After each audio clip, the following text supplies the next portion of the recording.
Começa agora mais um Freudcast. Aqui, nada é proibido. Vamos falar de angústia, sexualidade, maternidade, pânico, remédios, síndromes, fetiches e tantos outros assuntos que envolvem nosso inconsciente, só que, desta vez, quem vai sentar no divã são as neuroses e não o paciente. Alerto que nem sempre teremos respostas prontas, mas prometemos que, no mínimo, você vai ser desafiado para olhar a si mesmo e repensar sua vida. Começa agora, Freudcast. Olá, bem-vindo ao Freudcast. Você já se irritou com o barulho de uma porta se fechando, de alguém mascando chiclete ou alguém comendo? Bom, esses barulhos para muitos são imperceptíveis, mas para algumas pessoas eles são terríveis. E nós estamos falando, na verdade, da misofonia. E quem vai falar conosco sobre esses sintomas, sobre essa doença, é a psicanalista Andréia Ladislau. Andréia, bem-vinda ao Freudcast. Bem-vindo. Muito obrigada, uma boa tarde. Pois é. O que é a misofonia, Andréia? Misofonia é um distúrbio neurotransmissor que, infelizmente, aumenta a hipersensibilidade da pessoa em relação a ruídos. Então, que para mim, que não tenho esse problema, não vou me incomodar, não vou me sentir desconfortável com ruídos comuns no nosso dia a dia, o misofônico, ele, infelizmente, ele vai ter uma sensibilidade muito maior e esses ruídos vão causar e vão desencadear alguns gatilhos neurológicos e psicológicos nessa pessoa. Qual que é a idade que você detecta que uma pessoa ela é misofônica? Esse problema começa normalmente na infância, em torno dos seus 3, 4 anos de idade, mas existe uma dificuldade muito grande das pessoas detectarem, de você perceber que aquilo é um problema. Por quê? Quando é criança, normalmente a gente entende assim, tá irritado, tá de malcriação, tá fazendo pirraça, e nem sempre os pais conseguem ter essa noção para buscar uma ajuda profissional, que deve ser feita com uma equipe multidisciplinar. Um fono, um otorrino, um psicólogo, em alguns casos mais severos, até um psiquiatra. Como isso não... Você sabe que eu tenho um sobrinho, hoje ele tem 6 anos, mas ele sempre foi muito sensível a barulho. Uma vez ele veio na minha casa e estava tendo uma obra, e aí o barulho foi de uma furadeira. Ele ficou desesperado. E nós achávamos que era uma irritação. Eu nunca imaginei que fosse uma doença que precisava de tratamento. Exatamente. Assim como você e a sua família, é difícil mesmo ter essa noção, né? A gente coloca algumas justificativas e desculpas no problema. Quando você leva para um acompanhamento adequado com um profissional, ele vai fazer testes, ele vai tentar entender ali, a partir das ferramentas técnicas que ele possui, qual o nível dessa sensibilidade. Se a sensibilidade é constante e também ela vai em níveis aumentando gradativamente, detecta-se a misofonia. Nesse caso, começa aí todo um trabalho. O único problema é que a gente sabe que a misofonia não tem cura. Por isso é muito importante o acompanhamento para que possa-se amenizar esse desconforto. A gente detecta isso na criança e à medida que essa criança vai crescendo, vai se tornando um jovem, um adulto, se o acompanhamento médico profissional não estiver sendo feito, cada vez mais ele vai acumular ruídos desagradáveis e que incomodam. Então, por exemplo, às vezes e coisas simples, tá? Um mastigar de chicletes, alguém que está comendo alguma coisa perto, ou às vezes o toquezinho do salto no assoalho. Coisas do dia a dia tranquilas, mas que dentro da cabeça daquele indivíduo que sofre com esse problema, parece que é uma explosão gigantesca. Isso desencadeia o quê? Sintomas físicos e sintomas emocionais. Por exemplo? Então, sintomas físicos. A pessoa pode ter dor de cabeça, em alguns casos até enjoo, é tão forte o incômodo que a pessoa começa a ficar enjoada, pode até vomitar, tá? Infelizmente. Em outros casos, uma elevação da sudorese, então a pessoa começa a suar muito. Por quê? Porque fica estressada, fica ansiosa. Trazendo para o lado emocional, quais são os aspectos, né? Os sintomas aí desagradáveis. A pessoa começa a ficar extremamente irritada, fica agressiva em muitos casos, por quê? Principalmente se ela não sabe do que ela está sofrendo. Aquilo está incomodando, não sabe o que é, então pode ficar agressivo, querendo descontar nos outros. Tem uma outra questão que é muito séria, por medo de se expor, por medo de ser julgado, por medo de ter dedos apontados, por falta de conhecimento das outras pessoas, esse indivíduo se isola. Então, ele começa a não querer mais ter ali uma vida social, não estar mais junto da família, porque tudo está incomodando. E é difícil até exemplificar e externar o que está sentindo. E aí, prefere se isolar, começa a ficar mais retraído. E, assim, quando você... esses sintomas, eles são observados mais na escola, pela família, como que esses pacientes, eles chegam até a clínica pedindo ajuda? Normalmente pela família, mas aqueles casos em que a família não está tão presente, o pai e a mãe ficam muito fora, e a criança tem um convívio maior com outro responsável, com uma babá, ou mesmo na escola. Por quê? A escola também, é até importante a gente colocar isso, os psicopedagogos, eles têm uma atuação muito grande, eu inclusive sou também psicopedagoga, uma atuação muito grande nesses pontos, porque a gente tem que ter esse olhar da observação. Às vezes aquele aluno, ele é mais agitado dentro de uma classe, ele não consegue ficar quieto, ele está o tempo todo irritado, brigando, querendo chamar atenção, mas algo está incomodando. E aí a gente precisa reportar isso para a família, para que a família busque um acompanhamento para descobrir que pode aí vir a ser uma misofonia. Agora, a misofonia, ela vai requerer um tratamento clínico com remédios ou só a terapia ou análise resolve? E como que é esse manejo clínico para esse paciente com misofonia? Na verdade, a gente libera o paciente para entrar num acompanhamento multidisciplinar. Então, eu tenho aí o fono, eu tenho o otorrino, principalmente, porque em muitos dos casos pode até estar ligado a uma infecção do labirinto, que é um canal dentro do nosso ouvido, para quem não sabe, que vai trazer ou não as sensações. Muitas vezes as pessoas, por exemplo, a labirintite, a pessoa fica tonta, a pessoa tem uma perda de órbita porque está com inflamação no labirinto. Então, deixa a gente um pouco desnorteado. Então, o otorrino vai cuidar dessa parte. A terapia vai auxiliar esse indivíduo a manejar os sintomas relacionados à emoção, às sensações da psique, então controlar a irritabilidade, aprender a gerenciar seus sentimentos e emoções, aprender isso aqui está me incomodando, se acalma, muda de ambiente, tenta não trazer uma ansiedade, fomentar esse estresse, e em alguns casos, você falou da medicação, em alguns casos, quando está bem severo, a gente encaminha também para o psiquiatra, que vai prescrever medicações, normalmente ansiolíticos, para diminuir a ansiedade e o estresse e amenizar esse impacto sonoro.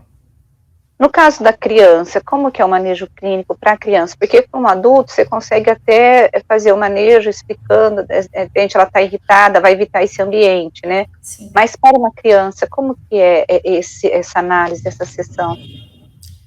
Para criança, a gente faz uma análise mais lúdica, né? Principalmente na terapia, é trabalhar com essa criança sensações, efeitos sensoriais, para identificar a intensidade daquele problema. E a partir daí fazer um acompanhamento mensal com esses outros profissionais multidisciplinares, para que a gente possa desencadear e definir um tratamento que seja adequado. Lembrando o seguinte, todo tratamento ele é individualizado. Então, isso vai depender muito da intensidade e do nível de afetação daquele distúrbio naquele indivíduo. E aí a gente vai estar caminhando com medicação ou somente com a terapia, isso vai depender muito do que esse paciente está nos apresentando. Quando a misofonia ela é identificada num paciente bebê ou criança, vamos dizer criança, eu acho que você acaba tendo a solidariedade dos pais no tratamento. Mas quando você pega um adolescente ou um adulto, ninguém vai querer ter solidariedade, porque incomoda também. Por exemplo, você está comendo, a pessoa reclama. Você está ouvindo uma música, a pessoa reclama. Como que é esse tratamento, ou como que você inclui a família para poder ajudar aquele paciente adolescente ou adulto para poder entender que aquilo não é frescura, mas é um problema neurológico e também que desencadeia questões emocionais. Aí é que está o ponto. Essa é a maior dificuldade. Porque num primeiro momento, as pessoas vão entender que é uma chatice mesmo, né? Vem a questão do julgamento, ninguém, e até por uma questão assim, essa vida tão agitada que a gente tá tendo, né? Tá levando aí, são muitas tarefas, é um excesso de informações. Às vezes as pessoas não param para se dar conta e prestar atenção em pequenos detalhes. São pequenas situações que podem incomodar o outro, mas muitas vezes a gente está muito preocupado com a gente. Não está pensando no indivíduo do lado. E aí é mais fácil entender aquilo e julgar. Ah, é chato, é antissocial, não consegue se relacionar com ninguém, não consegue ficar em lugar nenhum. Acontece muito isso. Por isso que eu falei, quando isso acontece, principalmente com um jovem ou com um adulto, que não sabe que está sofrendo desse problema, não tem ainda esse conhecimento e não está fazendo tratamento, mais fácil é ele querer se isolar. Quando a gente identifica, essa pessoa entra num tratamento, a gente tenta fazer com que essa informação seja disseminada nessa família, para que compreendam que algumas medidas precisam ser tomadas internamente, que é diminuir um pouco esses barulhos, respeitar o espaço e o limite do outro, aos pouquinhos, ouvir o outro, o que te incomoda? Porque não são todos os barulhos que incomodam. Então, essa pessoa pode se incomodar com mascar chicletes, com alguém mastigando ali de boca aberta, como eu falei da questão você falou do seu sobrinho lá da furadeira, podem incomodar. Para uma outra pessoa que sofre com misofonia, nem todos esses barulhos incomodam. Alguns mais, outros menos. Só que eu só vou saber se esse indivíduo me verbalizar. Se ele falar para a família. Então, é importante que o paciente exponha, coloque, fale, e é importante que a família tenha um olhar acolhedor, menos crítico, para entender que isso é uma doença. Isso não é frescura, isso não é mimimi. E é uma doença que não tem cura, como você colocou, né? Você vai fazer o manejo dela, a pessoa consegue ter qualidade de vida, Andréia? Sim, se seguir o tratamento adequadamente, se começar a se cuidar de forma a eliminar e evitar locais que tenham aqueles barulhos que incomodam e aprender a gerenciar suas emoções e seus sentimentos. Se seguir adequadamente, ele consegue ter, sim, uma qualidade de vida. Mas é preciso respeitar seus próprios limites e mostrar para o outro onde estão também os meus limites. Senão a coisa não vai fluir. Uhum. E a misofonia, ela é muito comum ou ela é uma doença assim, que atinge poucos indivíduos? Ela é mais comum do que a gente imagina.